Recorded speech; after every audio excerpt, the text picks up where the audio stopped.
Bonjour à tous, je suis ici pour vous présenter le projet AutoN qui constituait un projet pour améliorer l'autonomie azotée des systèmes de culture en terre de craie. Alors, AutoN s'est positionné sur le territoire de la Champagne-Ardenne qui est la deuxième région la plus consommatrice en 2017 d'azote minéral. Et justement, les agriculteurs avaient pour vocation à diminuer leur dépendance à l'azote minéral qui est en moyenne de 137 unités par hectare et par an.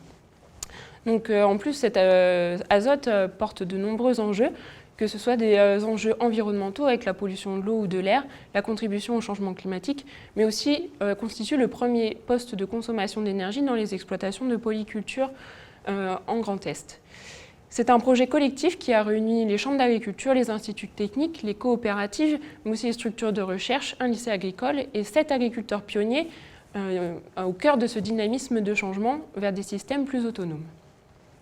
La démarche qui a été mise en place dans le projet est une démarche de co-conception, passant au préalable par un diagnostic initial sur les exploitations,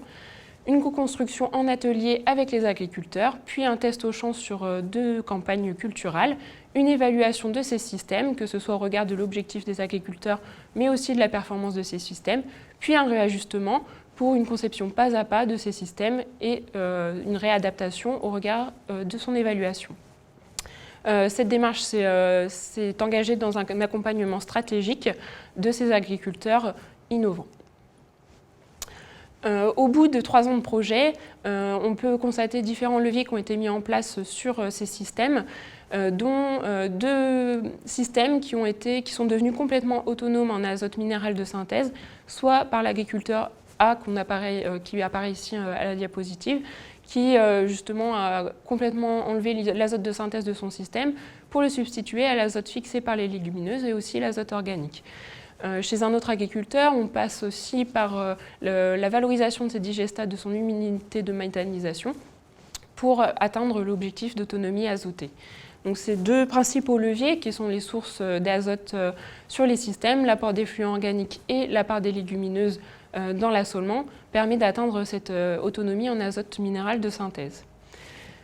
La conclusion à ce projet, c'est aussi que ces 2 agriculteurs quasiment autonomes en azote de synthèse sont consommateurs en azote organique, dans une région de polyculture où justement il y a peu d'effluents d'élevage, notamment en terre de craie. Se pose aussi la question du devenir et de la valorisation des légumineuses, notamment le cas de la luzerne en Champagne, fortement dépendante de la filière betterave, fragilisée par l'arrêt des quotas. C'est une problématique qui dépasse aussi les frontières de terre de craie. C'est pourquoi, pour donner suite à ce projet, nous avons un nouveau projet pour 2019-2022 qui est le Partenariat européen pour l'innovation partage, qui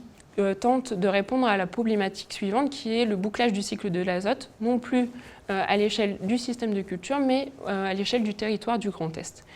Ceci réunissant un groupe opérationnel de 18 partenaires avec 100 fermes de démonstration au sein d'un Living Lab pour permettre des innovations ascendantes du terrain.